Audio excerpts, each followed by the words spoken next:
हर रोज कुछ न कुछ नया हो रहा है। फिर चाहे बात स्पोर्ट्स की हो या साइंस एंड टेक्नोलॉजी की, खबर चाहे इकोनॉमिक्स की हो, अवार्ड्स की हो या आर्ट एंड कल्चर की, मैं लेके आ रहा हूं इन सभी से रिलेटेड करंट अफेयर्स, जिनका ताल्लुक सीधा आपके एग्जाम से होगा।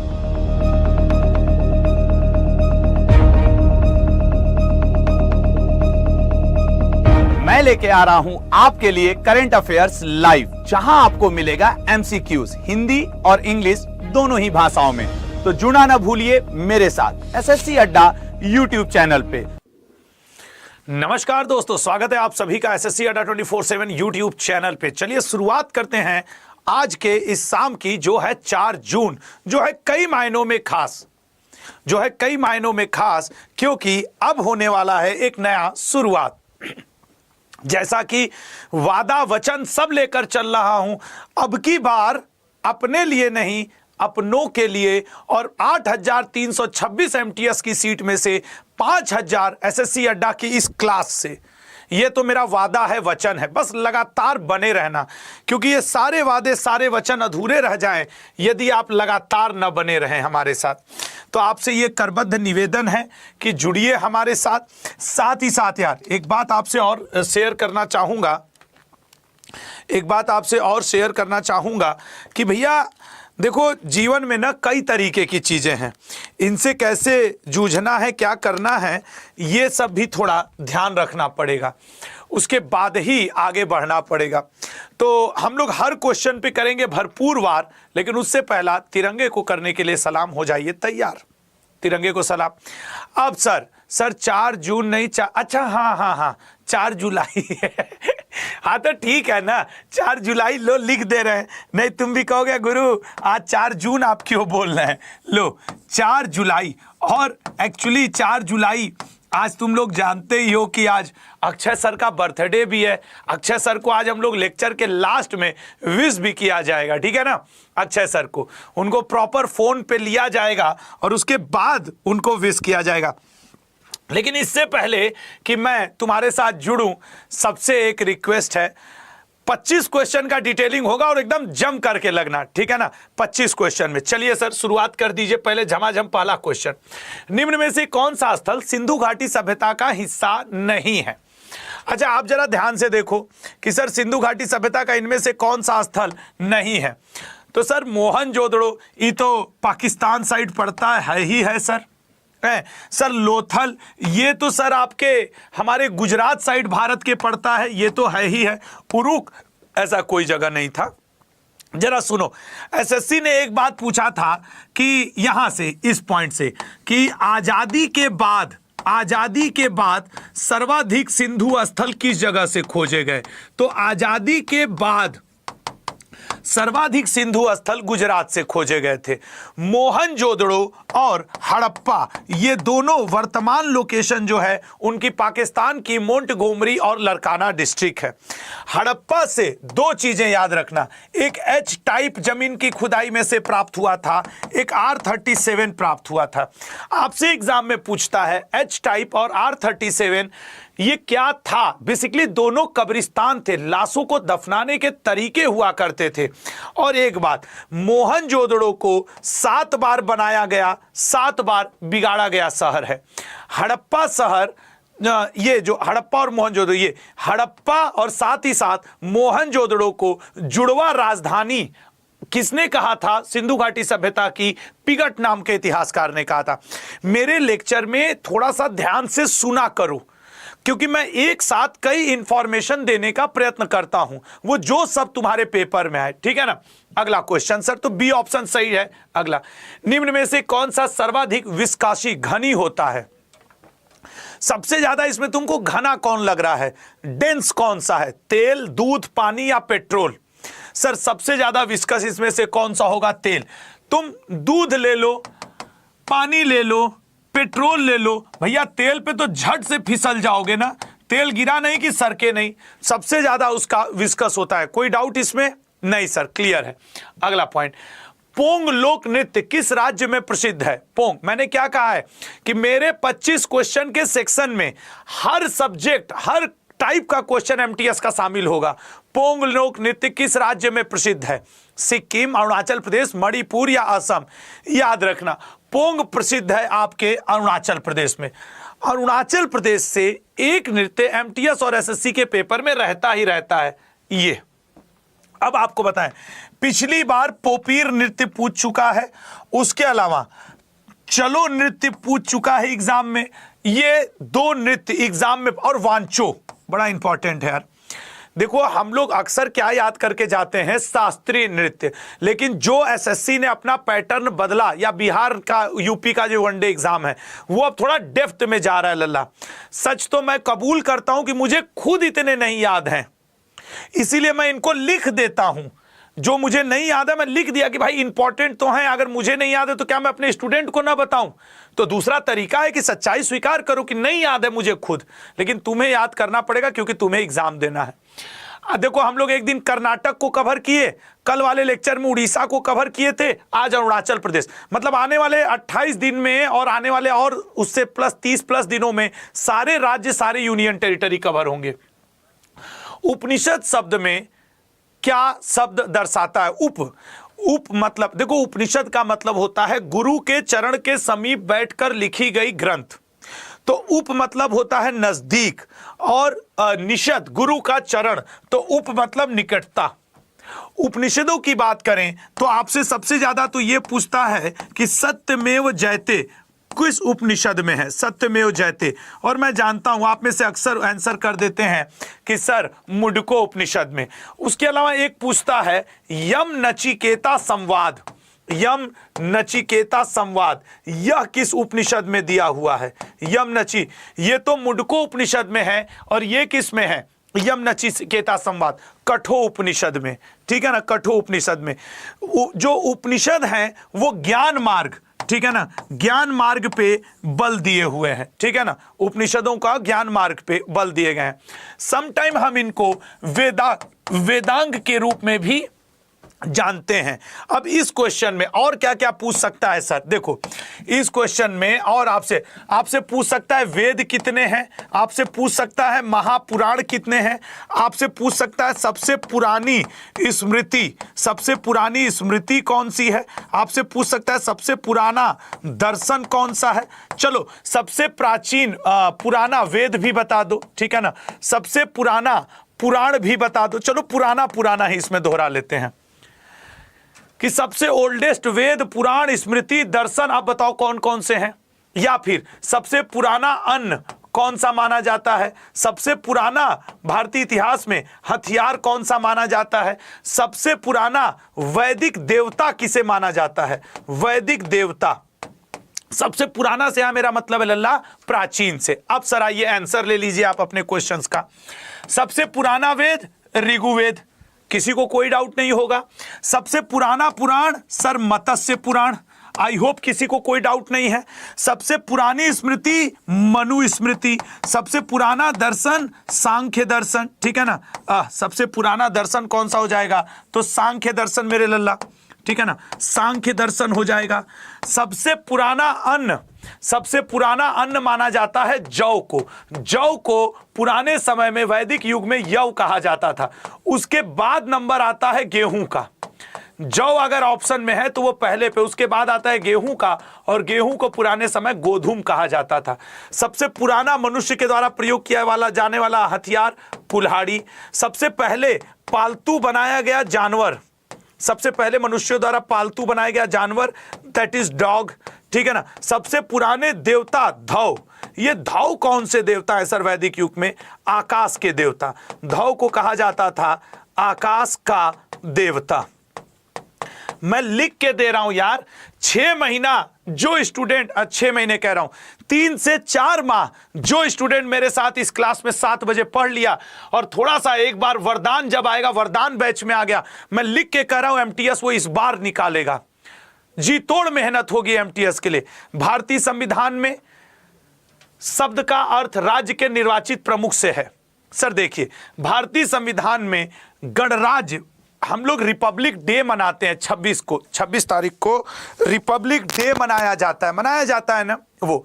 अच्छा, भारतीय संविधान को याद रखना उधार का संविधान भी कहा जाता है, बोरोड कॉन्स्टिट्यूशन। भारतीय संविधान को उधार का संविधान भी कहा जाता है, ये बात याद रखना। भारतीय संविधान में कुछ चीजें पूछता है मूल रूप से। अब बताओ, जब हमारा संविधान हमें 26 जनवरी 1950 को मिला, क्वेश्चन ध्यान से सुनना, जब हम गणतंत्र बने 26 जनवरी 1950 को मिला, उस दिन संविधान में कितनी लोकसभा सीट का जिक्र था? पहला क्वेश्चन। संविधान में कितने अनुच्छेद थे? दूसरा क्वेश्चन। संविधान में कितनी अनुसूचियां थी? तीसरा क्वेश्चन, मतलब शेड्यूल, अनुसूचियां थी, तीसरा क्वेश्चन। और संविधान में कितने सीट थे, लोकसभा सीट, कितने अनुच्छेद थे, कितनी अनुसूचियां थी, ये आपको थोड़ा सा बताना है। कितनी भाषाओं का जिक्र था? मूल संविधान की बात कर रहा हूं, यहां पे बड़ा बड़ा लिख दे रहा हूं, मूल संविधान में। आप देखो इसमें कितने लोग गलत करेंगे, याद रखना मेरे भाई। अगर हम लोग बात कर दें मूल संविधान की 500 सीट का वर्णन था, भले अब 552 है, अनुच्छेद 395 थे, अनुसूचियां 8 थी और भाषा 14 थी। अब ये हो चुका है 12, ये हो चुका है 445 प्लस, ये हो चुका है 552, ये हो चुका है 22। ये बड़े छोटी छोटी बात है, लेकिन एग्जाम में ये गलत होता है, वो गलती हमको नहीं करनी है। आओ मेरे भाई अगला क्वेश्चन डिस्कस करते हैं। चलो लोकू उत्सव, मेरे 25 क्वेश्चन जो मैं आपके लिए लेके आता हूं, उत्सव, मेला, महोत्सव, मंदिर के 4 क्वेश्चन आपको रोज प्रैक्टिस कराऊंगा और उनके बहाने उस राज्य का सारा, जैसे चलो लोकू उत्सव, आज हम लोगों ने राज्य पकड़ा है अरुणाचल प्रदेश।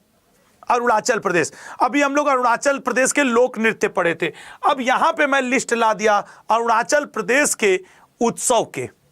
इसमें आपसे एग्जाम में मोपीन पूछ चुका है, लोसार या लोसर अक्सर पूछता है, ड्री भी पूछ चुका है, ये ड्री पिछले साल के पेपर में था, और लोकू। तो आज हम लोग पहले दिन कर्नाटक को कवर किए थे, कल उड़ीसा को, आज हम लोग अरुणाचल प्रदेश के उत्सव, अरुणाचल प्रदेश के नृत्य हम लोगों ने अभी एक कवर किया, एक और अभी अरुणाचल प्रदेश का क्वेश्चन आएगा। मैं बहुत सेट करके 25 क्वेश्चन आपके लिए ला रहा हूं। अल बरूनी किसके साथ भारत आया था, बताइएगा मेरे भाई। अल बरूनी, देखिए सर, अल बरूनी जो आया था वो इसके साथ क्या कहते हैं, महमूद गजनवी के साथ। महमूद अल बरूनी को सर भारतीय इतिहासकारों ने ये उपनिषद पढ़ने वाला पहला अरबी व्यक्ति था, भारतीय उपनिषद को पढ़ने वाला पहला। यही वजह है सर, उपनिषद पढ़ने के कारण भारतीय इतिहासकारों ने इसे इतिहास में विद्या सागर की उपाधि दी थी।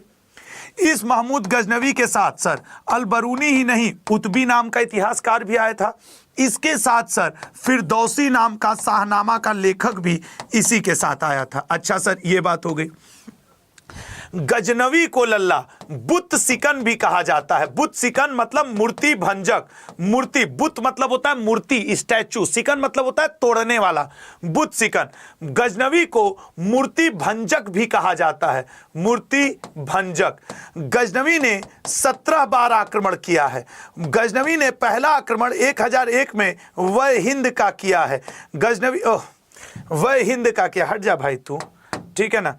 गजनवी ने पहला आक्रमण वही, अब देखो ये सब जब दिक्कत आती है ना तो हमको बड़ा वो लगता है कि हट, ये सब क्या आ जाता है, हट बे। तो गजनवी ने, अब देखो ये जाएगा नहीं तो हम परेशान होंगे, हमको किसी को बुलाना पड़ जाता है, ठीक है ना। तो ये देखते हैं, शायद नेक्स्ट क्वेश्चन करने पे चला जाइए। अगला क्वेश्चन आ जाओ भाई, अगला क्वेश्चन आधा छुपा रहेगा। सी फ्यूअर नोटिफिकेशन, भाग, क्या करना होगा इसको, नाइट लाइट क्या कर दें इसको। अब इतना ये देख रहे हो ना, ये सब जब आ जाता है ना तो मेरे को बड़ा टेंशन होता है कि क्यों आया है। आराम मिल गया, आराम मिल गया, आराम मिल गया, आराम मिल गया, ठीक है। हाँ, चंद्रमा को अपनी धुरी पर एक चक्कर पूरा करने में कितना दिन लगता है? सर हम तो 13 चक्कर मार लेते हैं अपने चंद्रमा का।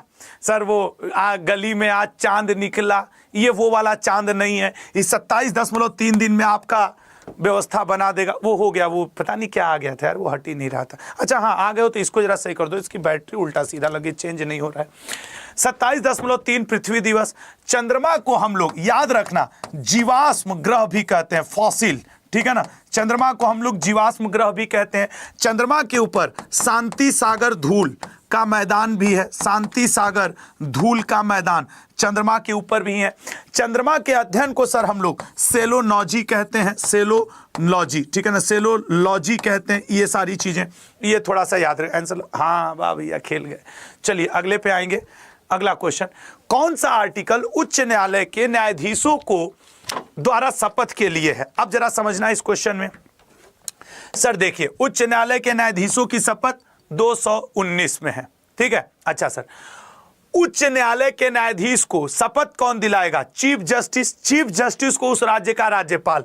उच्च न्यायालय का जिक्र हमारे संविधान के भाग 6 में है। हाई कोर्ट से रिलेटेड ये भी एक क्वेश्चन पूछता है कि हाई कोर्ट से, कि हाई कोर्ट जजों का ट्रांसफर किस आर्टिकल में है? ये मैं लिख दे रहा हूं, हाई कोर्ट, ठीक है ना, क्योंकि सुप्रीम कोर्ट का अलग है। हाई कोर्ट जजों का ट्रांसफर आता है आर्टिकल 222 में। ये एसएससी का फेवरेट है। और याद रखना, भाग 6 में राज्यों के बारे में जिक्र है, उसी में हाई कोर्ट है। भाग 6 को इसीलिए हम लोग भारतीय संविधान में राज्यों का संविधान के नाम से भी जानते हैं, राज्यों का संविधान। उसके अलावा सबसे ज्यादा हाई कोर्ट जो है, वो हाई कोर्ट भी रीट जारी कर सकता है, और रीट जारी करने के मैटर में हाई कोर्ट का जो क्षेत्राधिकार है वो सुप्रीम कोर्ट दिल्ली वाले से ज्यादा विस्तृत है, ज्यादा बड़ा है, ये भी याद रखना। किसका निर्माण अकबर ने नहीं करवाया था? अकबर ने सर फतेहपुर सीकरी करवाया था। आगे गुजरात विजय के बाद 1572 में बुलंद दरवाजा करवाया था सर, गुजरात विजय के बाद आगरा का किला, ये तीनों करवाया था सर। बस दिल्ली का जामा मस्जिद नहीं बनवाया था। तो दिल्ली का जामा मस्जिद फिर बनवाया कौन? सर शाहजहां ने बनवाया था। शाहजहां जिसे किसानों का मित्र भी कहा जाता है, इतिहास में इसे किसानों का मित्र, फ्रेंड ऑफ फार्मर। हालांकि अगर यही बात साइंस में पूछ दे तो केचुआ, अर्थवार्म को कहते हैं, और यही बात। अच्छा, जामा मस्जिद सर अकबर के निर्माण पढ़ा दो, ठीक है। देखो, फतेहपुर सीकरी, बुलंद दरवाजा, आगरा का किला। अकबर का एक निर्माण है तुर्की सुल्तान का मकबरा, ठीक है ना, तो टॉम ऑफ तुर्की सुल्तान, तुर्की सुल्तान का मकबरा इसका निर्माण है। जोधा का महल, ठीक है ना, जोधा बाई का महल, और आपके क्या कहते हैं सलीम महल, एक्चुअली सलीम महल, मरियम महल, ये सब अकबर के निर्माण में आपको बता रहा हूं। मरियम महल, आगरा का किला अकबर के द्वारा, आगरा का किला, कटक का किला, और आपके क्या कहते हैं लाहौर का किला, लाहौर का किला, इलाहाबाद का किला। ये जितने किले हैं सब के सब बनवाने वाला कौन था? सब के सब बनवाने वाला अकबर हुआ करता था, ठीक है ना मेरे भाई, सब का सब बनवाने वाला अकबर। अगला पॉइंट, तो इसका डी ऑप्शन, दिल्ली का जामा मस्जिद शाहजहां बनवाया है सर। अगला, निम्न में से कौन सा प्राकृतिक बहुलक है? सर प्राकृतिक बहुलक इसमें से है आपके कौन सा? सेल्यूलोज। ये पॉलीविनाइल क्लोराइड, नायलॉन, ये सब अक्सर पूछता है, बेकेलाइट, पॉलीविनाइल क्लोराइड। नेक्स्ट, किस ग्रह को युद्ध के रोमन देवता का कहा जाता है? कौन सा ग्रह है जिसे युद्ध का रोमन देवता? जैसे भारत में किला तोड़ने, वैदिक युग में किला तोड़ने वाला देवता, किला या फाटक, ठीक है ना, किला या फाटक तोड़ने वाला देवता वैदिक युग में किसे कहा जाता था? एक तुम ये बता सकते हो, देवता इंसान के मध्यस्थता, देवता और इंसान के मध्यस्थता वाला देवता, मध्यस्थता वाला देवता वैदिक युग में किसे कहा जाता था? ये तुम्हारे एसएससी के पेपर का क्वेश्चन है।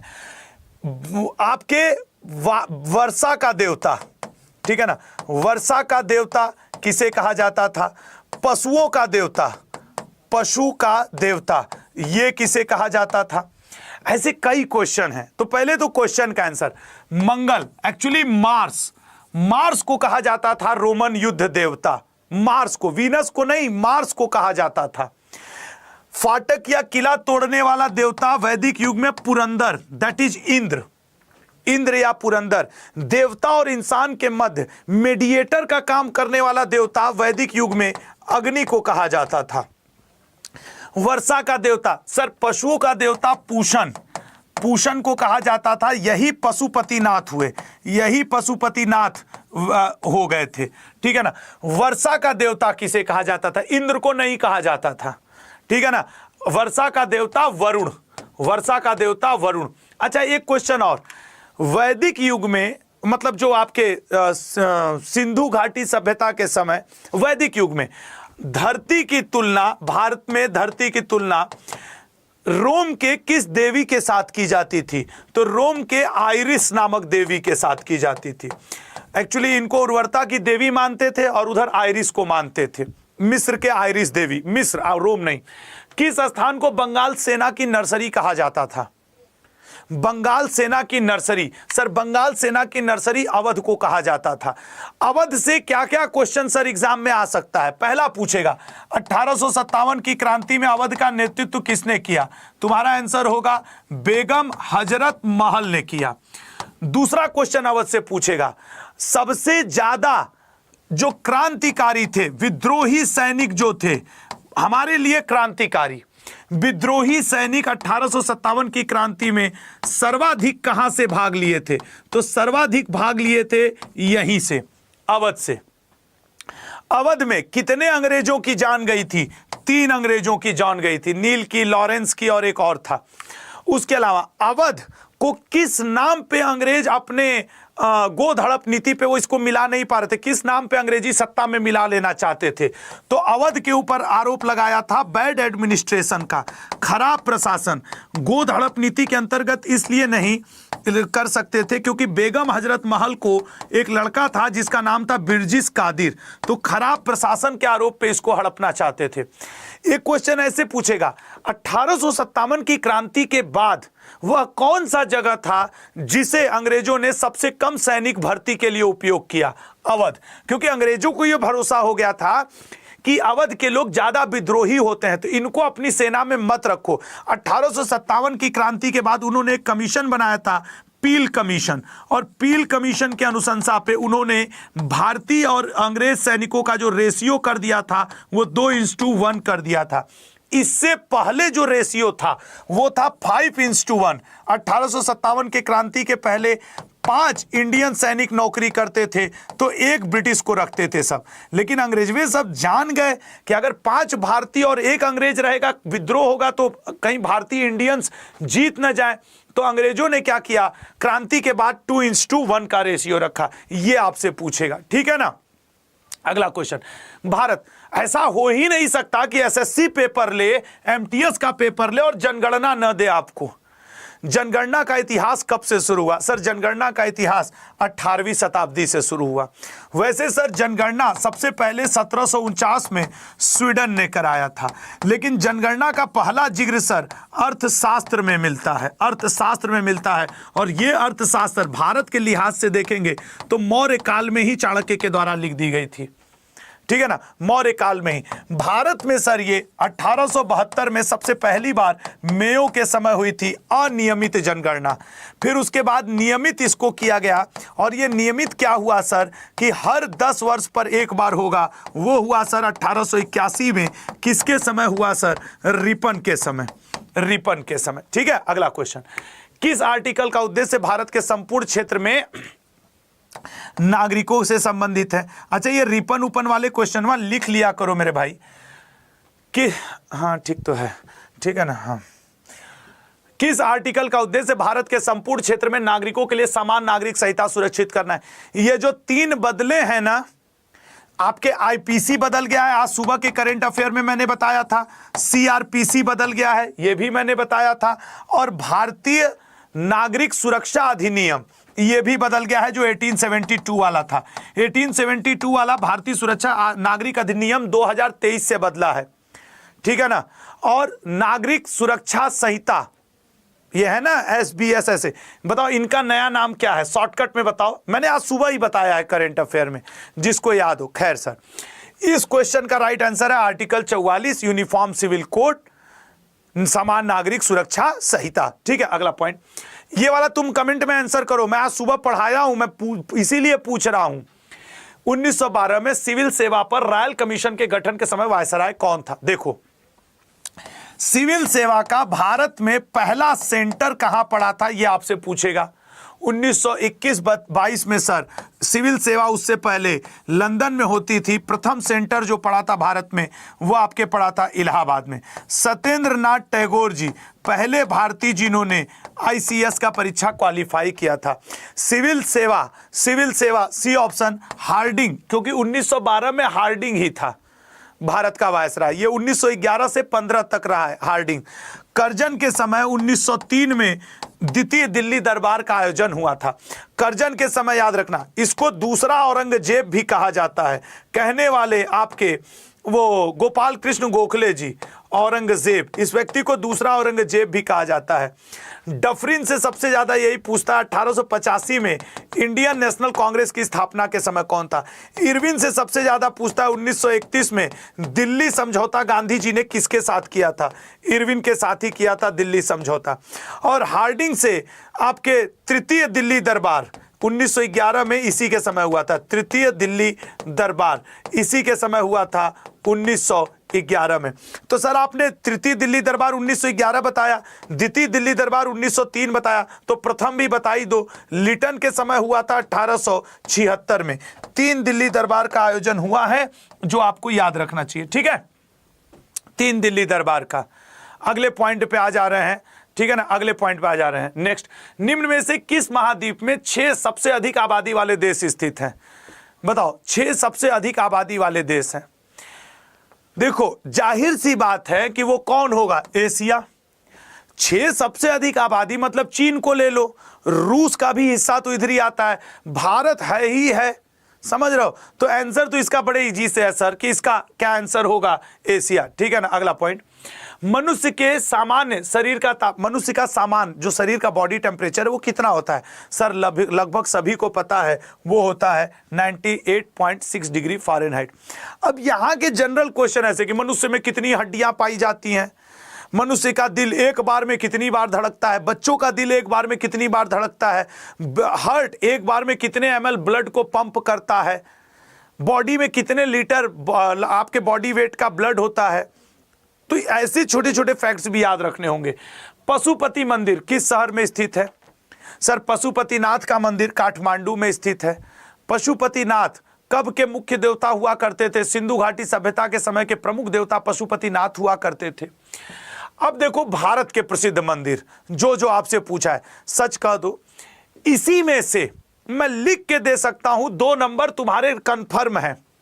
भगवान चाहेंगे तुम स्क्रीनशॉट खींच के रख लो। मैं कह रहा हूं कि तुम्हारा एमटीएस का बाय द वे एग्जाम हो जाए 2024 का, जो अक्टूबर या नवंबर में होगा। 1 नंबर इसी में से रहेगा, कंफर्म 1 नंबर इसमें से रहेगा। और अगर मेरा मानोगे तो वो बृहदेश्वर मंदिर पूछेगा, बद्रीनाथ पूछेगा, कोणार्क, कामाख्या। सच कह रहा हूं कि नहीं? ज्यादा वो इसी, या फिर रामेश्वरम और मीनाक्षी। यार मैं पिछले कई साल से एमटीएस पढ़ा रहा हूं, गेस है कि वो कौन सा पूछ सकता है। सच कह रहे हैं कि नहीं? ठीक है ना। चलो अगले पॉइंट पे आते हैं। किस राज्य सरकार द्वारा एनटीआर भरोसा पेंशन योजना की शुरुआत की गई है?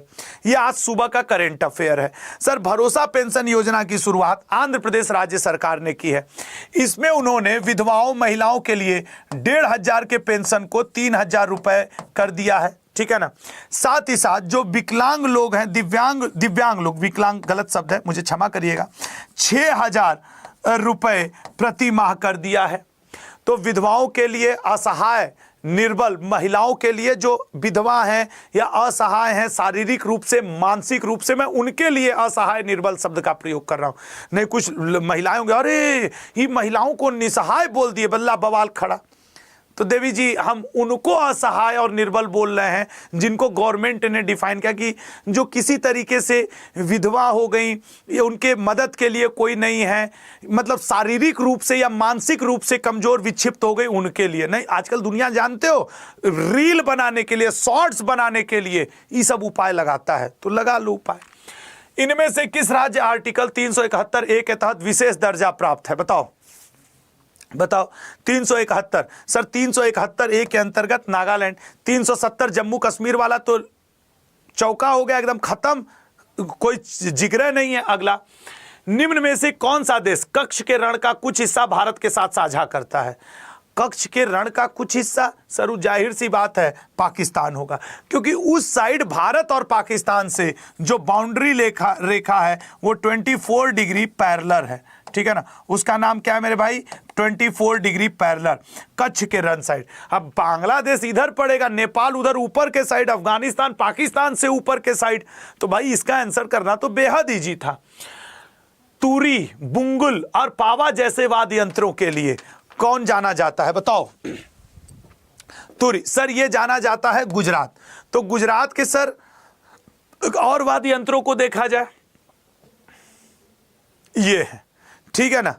इनका स्क्रीनशॉट लेके रखो, मेरे 35-40 दिन की क्लास का रेगुलरिटी मेंटेन करो, तो तुमको ये समझ में आएगा कि हाँ यार, परसों सर जब आज 4 जुलाई पे हैं, जब सर 1 जुलाई को शुरू किए थे, 2 जुलाई को तो कर्नाटक कवर किए थे, 3 जुलाई को उन्होंने उड़ीसा कवर किया, आज अरुणाचल प्रदेश और गुजरात कवर कर रहे हैं। बहुत अच्छा नोट्स बनेगा तुम्हारा, मैं लिख के दे रहा हूं। निम्न में से किस राज्य ने दिव्यांगों के लिए पहली समावेशी खेल नियमावली बनाई है?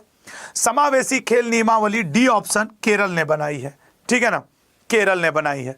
अगला पॉइंट, किस पंचवर्षीय योजना को गाडगिल योजना कहा जाता है? कंफर्म है कि पंचवर्षीय योजना आपके पेपर में रहना है, तो किस पंचवर्षीय योजना को गाडगिल योजना 3rd को कहा जाता है? सर पहली तो हेराल्ड डॉमर पे थी, हेराल्ड डॉमर मॉडल था, दूसरी सर पीसी महालनोबिस मॉडल पे था, तीसरी सर गाडगिल योजना पे था, फिर सर अशोक चक्रवर्ती योजना पे था। अच्छा, 25 सेट के बाद ये तो हम लोग थोड़ा थोड़ा डिफाइन करके पढ़े, अब एक प्रैक्टिस सेट और कर लिया जाए यार। एमटीएस इस बार पार करना है, मैंने एमटीएस के 5000 प्लस स्टूडेंट की जिम्मेदारी इस बार उठाई है और मैं करवा के रहूंगा, मैं मान जाऊं, मैं करवा डालूंगा।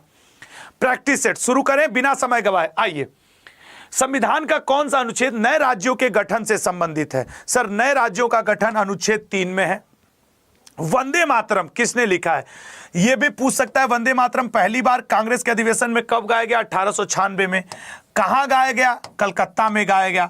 किसने उस अधिवेशन की अध्यक्षता की थी वो भी आपको बताना होगा, तो सर वो आपके किया था रहीमतुल्लाह सयानी, ठीक है ना, रहीमतुल्लाह सयानी जी, ठीक है ना, रहीमतुल्लाह सयानी जी, इन्होंने अध्यक्षता की थी। 1896 में कलकत्ता में गाया गया था। लिखने का श्रेय सर जाता है बंकिम चंद्र चटर्जी को। एफटीपी का विस्तार क्या है? सर फाइल ट्रांसफर प्रोटोकॉल, ये तो आसान है, जैसे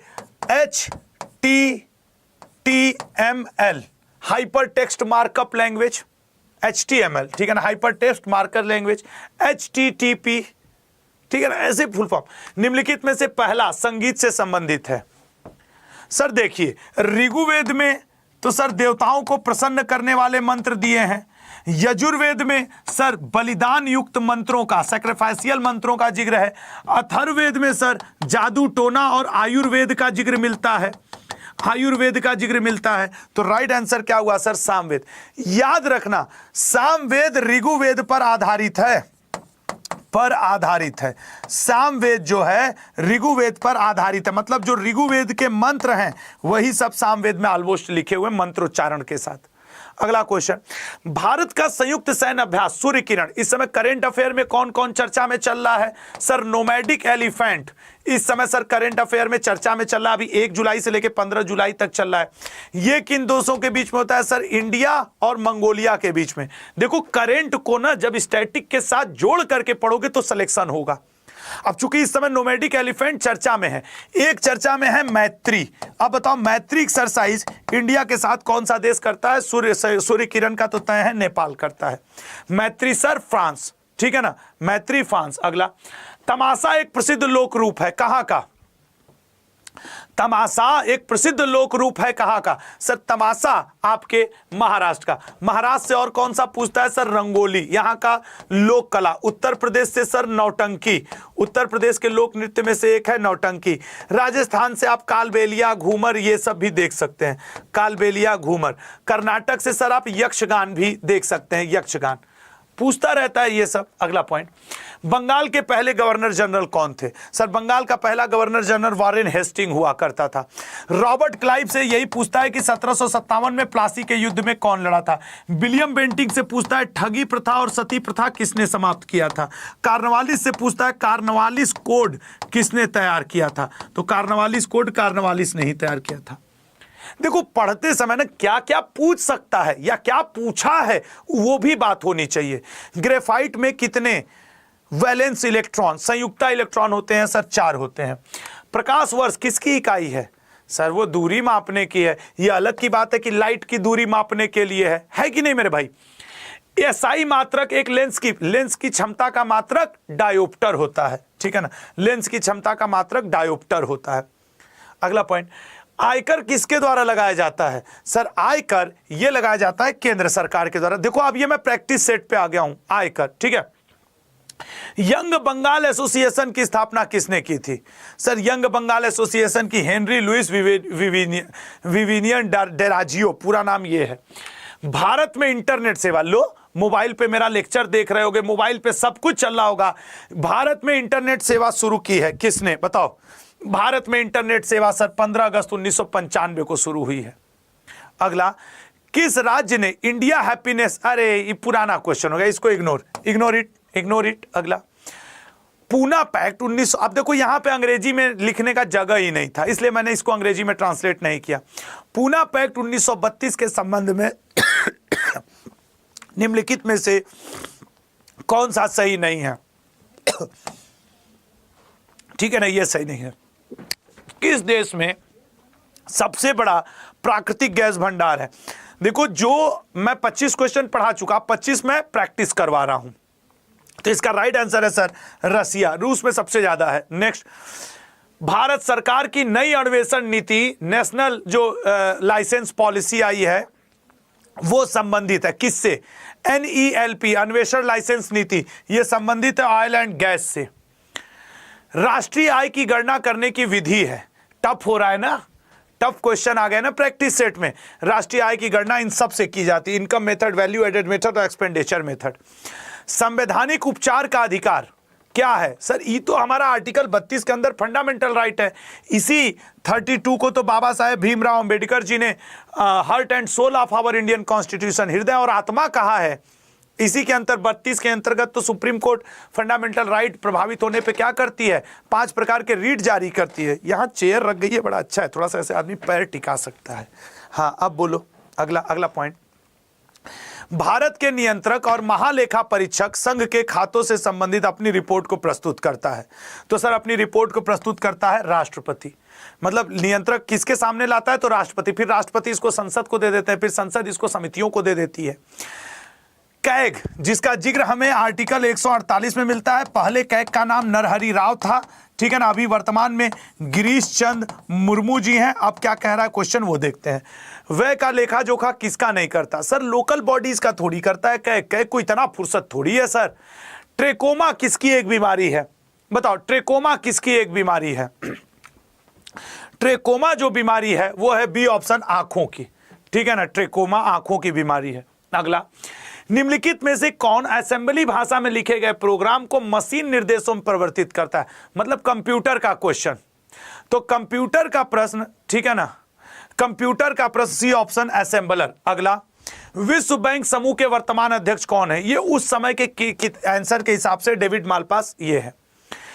धातुएं आमतौर पर होती हैं, देखो एक को मुंह बनाया हुआ है, खोपड़ा उपड़ा अपना, कह रहा है कि सर समझा दीजिए। हम 25 क्वेश्चन अभी का अचार डाल रहे थे, 25 तो तुम्हारे प्रैक्टिस सेट के लिए आया है, तो हाँ सर समझा दीजिए, मारेंगे ना।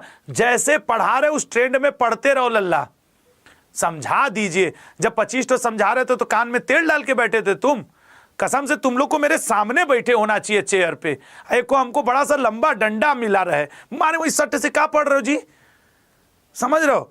ऐसे हो गए अपने लिए तुम उम्र में बड़े, मेरे लिए मेरे छात्र छोटे भाई हो, ये बात याद रखना है। नालायक टाइप के। अभी 25 क्वेश्चन जब भैं समझाया हूं तो पता नहीं कहां, जब प्रैक्टिस सेट लिख के ये आया है, ये तुम्हारे लिए क्वेश्चन है, वो तो फिर भी इसमें 8-10 तो समझा दिया। 4 महीने में एग्जाम है, अक्टूबर नवंबर में कर लिया जाएगा, ठीक है ना। और हाँ, अब मेरी बात ध्यान से सुन लो। 25 क्वेश्चन हम लोग प्रैक्टिस सेट का कर लिए। आप लोगों के लिए 7 जुलाई को, याद रखना आप सभी स्टूडेंट के लिए 7 जुलाई को 8 AM पे, मतलब इस दिन संडे अल्लाह, मुझे तो याद भी नहीं कि पिछले कई संडे से मैं सोया हूं कि ठीक से कि नहीं।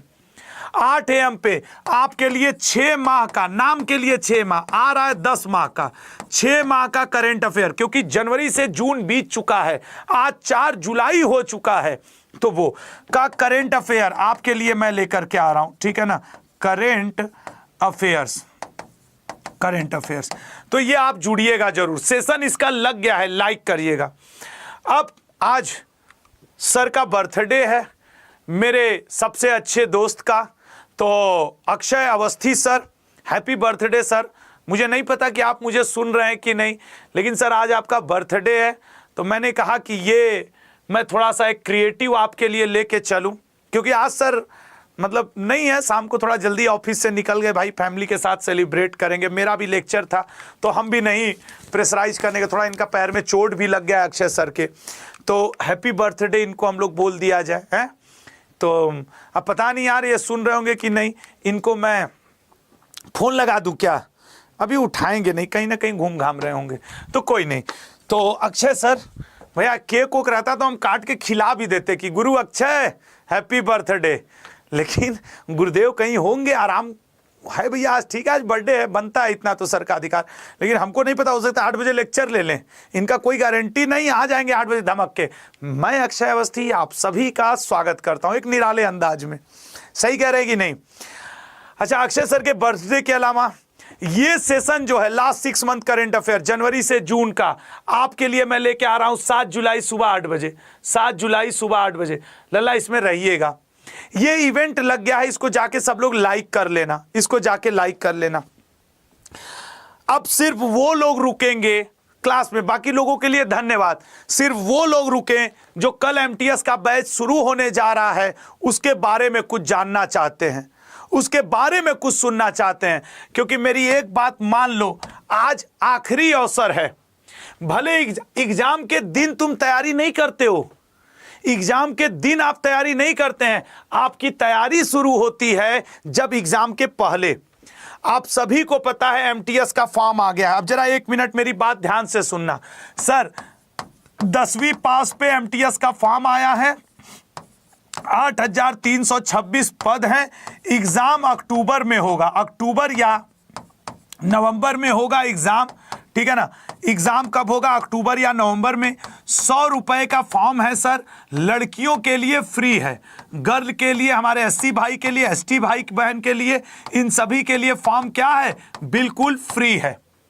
4 सब्जेक्ट पूछेगा, रीजनिंग, मैथ, इंग्लिश और जीएस, जिसमें कि ये दोनों क्वालिफाइंग इन नेचर है, और ये दोनों जो हैं इनमें निगेटिव मार्किंग भी है 1 नंबर की, और इनमें 25-25 क्वेश्चन आएंगे, इन्हीं से आपका सिलेक्शन डिसाइड है। क्योंकि मैथ और रीजनिंग और मैथ में 20-20 क्वेश्चन आएंगे, और आपको उसमें से कोई 13-14 क्वेश्चन कर देना आप। लेकिन मैं हमेशा कह रहा हूं कि रीजनिंग और मैथ में मिनिमम 25 क्वेश्चन सही करके आना, 20 इसके आएंगे, 20 इसके आएंगे, लेकिन तुम कम से कम 25 सही करके आना, 12-13 के चक्कर में मत रहना, क्योंकि वो क्वालिफाइंग इन नेचर है। भारत सरकार कह रही भैया जनरल हो तो 40 क्वेश्चन में से कोई 12-13 कर दो, एससी एसटी हो तो 7-8, ओबीसी हो तो 10-11 कर दो, लेकिन रीजनिंग मैथ पढ़ो, 25 सही करके आना। रीजनिंग और मैथ में निगेटिव मार्किंग नहीं है, ठीक है, नहीं है। बचा मेरे दोस्त बस ये इंग्लिश और जीएस के लिए मैं आपको लिख करके बता दूं, कल से बैच शुरू हो रहा है। ये आखिरी मौका है कि मैं जो आपको इस बारे में बता रहा हूं। आज अड्डा स्टोर पे जाना, ऑल कोर्सेज पे जाना, यहां भी ये गोल गोल घूम रहा है इसलिए नहीं हुआ, ऑल कोर्सेज एसएससी एमटीएस। मेरी बात ध्यान से सुन लो और मान लो, इस बात को गांठ बांध लो मेरे दोस्त, कि अगर अभी नहीं तो कभी नहीं। ये देखो सारथी बैच, जिसमें नीरजा मैम साइंस, प्रतिभा मैम इंग्लिश, अंकुश सर, अक्षय सर, आपके क्या कहा जाता है, विनय सर, मैं, सानू सर, नवदीप सर, पवन सर, साहिल मदान सर, 2 4 2 6 2 8 2 10 टीचर इसमें लगभग पढ़ा रहे हैं, 8 से 10 टीचर। ये बैच कल से शुरू हो रहा है, लेकिन आपको महापैक में फ्री मिल जाएगा। विजयी भवा बैच ये आपको महापैक में मिल जाएगा, और ये कल 5 जुलाई से बैच शुरू है, यार अब हो सके ना तो निर्णय ले लो। सच नहीं है ये कि सिर्फ 2 सब्जेक्ट जीएस और इंग्लिश पढ़ लोगे, और जीएस इंग्लिश के भी ना कम से कम इसके 40 टॉपिक और इसके मिनिमम 30 से 40 टॉपिक, इसके 40 से 50, ये ना टॉपिक अगर तुम पढ़ के चले जाओगे तब भी तुम जब अक्टूबर में एग्जाम दोगे तब भी तुम्हारा क्वालिफाई हो जाएगा। 130 से प्लस नंबर इसमें लाना, क्योंकि देखो इसमें 25 क्वेश्चन आते हैं, इसमें 25, एक क्वेश्चन 3 नंबर का होता है, टोटल 150 नंबर हुए। मैं कह रहा हूं तुम 130 से 35 से कम लाने का मत सोचो, 140 लाओ, रैंक लगाओ, एडमिट कार्ड अपने पास रखो, ठीक है ना, एडमिट कार्ड अपने पास रखो लल्ला, एडमिट कार्ड, और देख लेना उस एडमिट कार्ड का रोल नंबर तुम्हारे सिलेक्शन वाले जो स्क्रीन आएगी भारत सरकार की, तुम्हारा रोल नंबर उसमें चमकेगा। मेरी बात मैं क्यों कह रहा हूं आज आखिरी मौका है, इसलिए क्योंकि यह बैच कल से शुरू हो जाएगा, कल सुबह 10 बजे इसकी पहली क्लास होने शुरू हो जाएगी और शायद यह ऑफर भी हट जाए।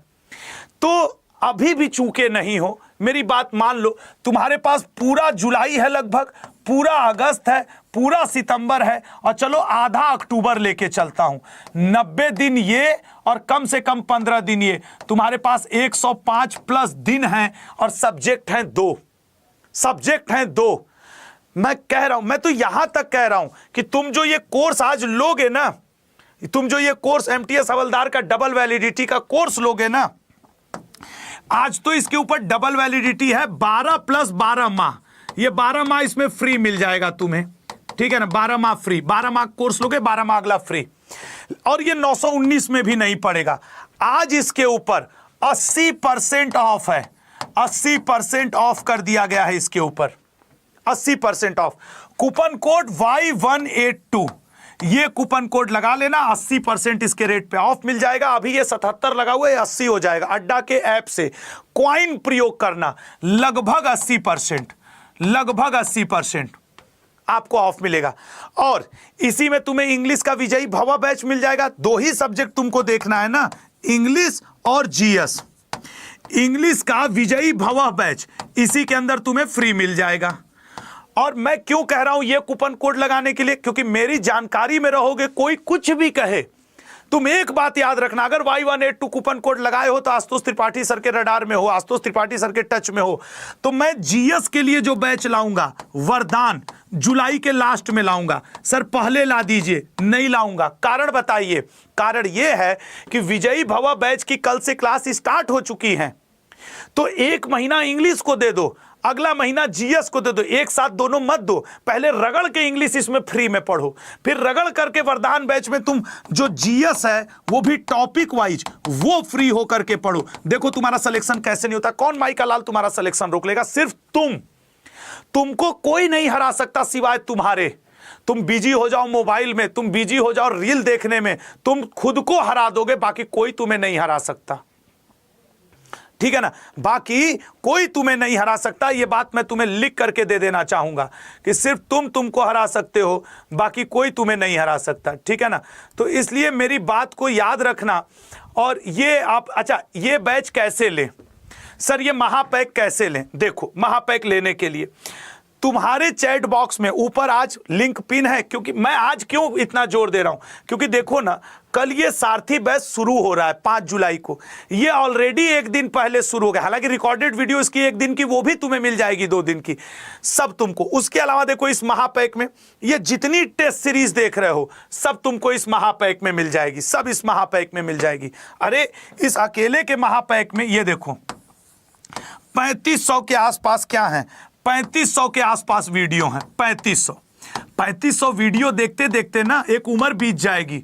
सब जीएस, इंग्लिश, मैथ, रीजनिंग सब की है। तुम्हें 315 ई बुक हैं, 2363 टेस्ट हैं इसमें, 2363 टेस्ट सीरीज इसमें दी हुई हैं। तुम रोज 2 टेस्ट लगाओ, खाली प्लान तो कर लो यार। और जब मैं अपना वरदान बैच लाऊंगा इसी में तुम्हें दे के चला जाऊंगा।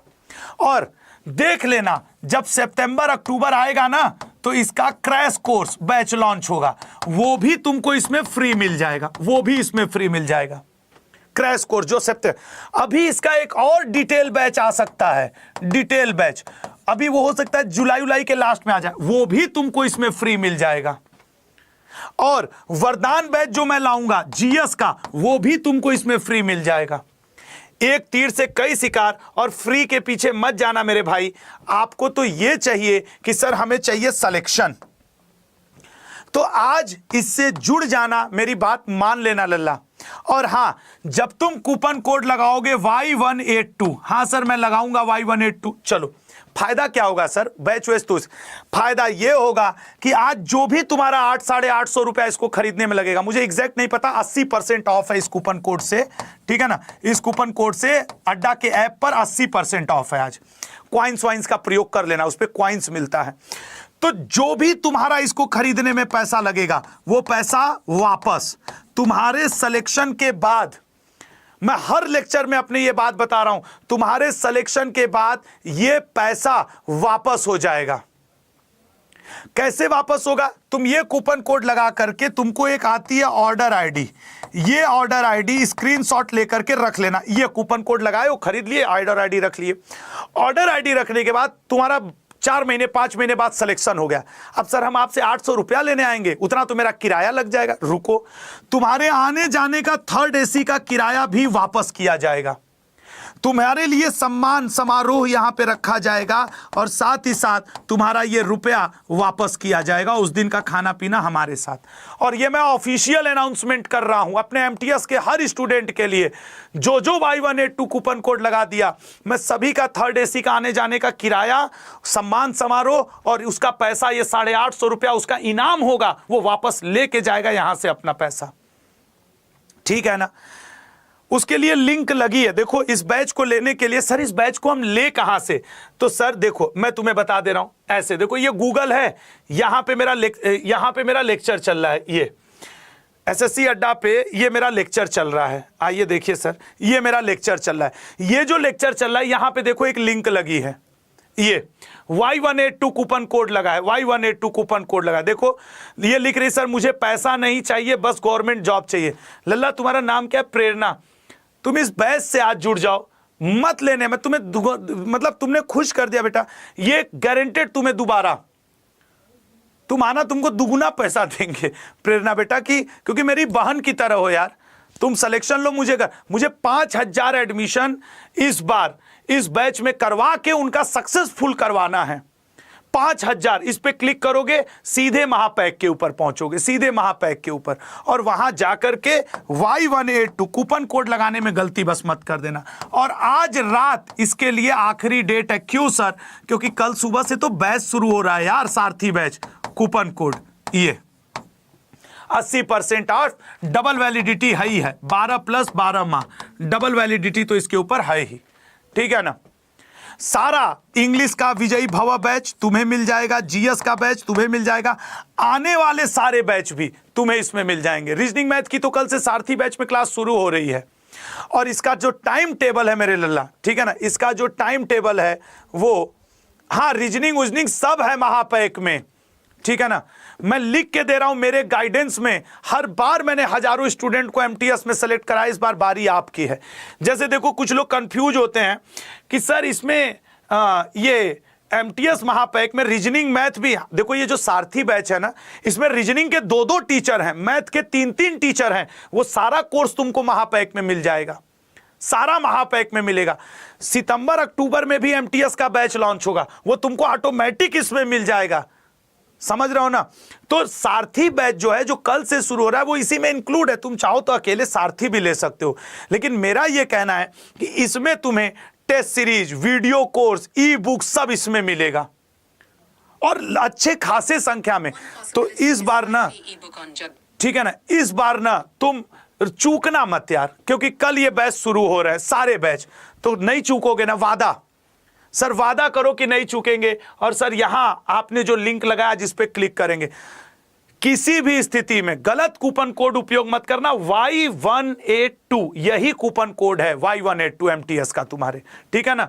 जो कंपनी कूपन कोड है वो तुम्हारा वही है, Y182, तो ये 919 नहीं लगेगा। बाकी आज रात 12 बजे से पहले ये वाला ऑफर है, 12 + 12 माह वाला। कल का मुझे नहीं पता यार, कल का क्या रहेगा क्या नहीं रहेगा। Coupon code Y182।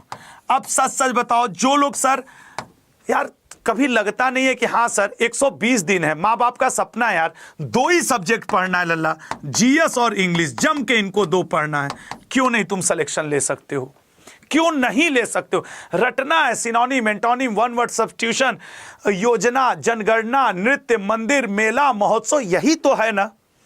अब मुझे ईमानदारी से बताओ कौन कौन मेरे साथ आने वाले 120 दिन मेहनत करने को तैयार है?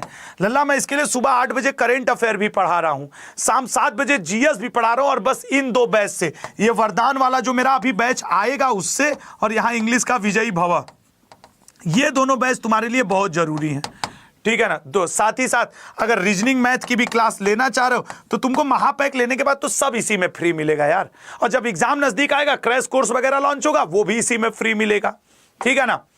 तो आज इस बैच से जुड़ जाना, और ये कल सुबह 10 बजे से इसकी क्लासेस शुरू हो जाएंगी, बल्कि पुरानी 3500 वीडियो तो पुरानी पड़ी हैं, रातें में लेके रातें में पढ़ना शुरू कर दो, एक भी दिन मत गवाओ इस 120 दिन में से, ठीक है ना। तो जय हिंद, जय भारत।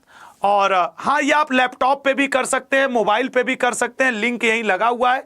जो लोग बाद में देखेंगे वो देखो, जो लोग बाद में देखेंगे मैं उनको बता दूं, जैसे देखो ये मेरा लेक्चर चल रहा है, ये इसके नीचे इसको डिस्क्रिप्शन बॉक्स कहते हैं, यहां मोर पे क्लिक कर देना, पीडीएफ की लिंक आपको यहीं मिल जाएगी, और इस बैच की लिंक जो एमटीएस का बैच है, एमटीएस महापैक, ये है, यहां भी क्लिक करोगे तो पहुंच जाओगे।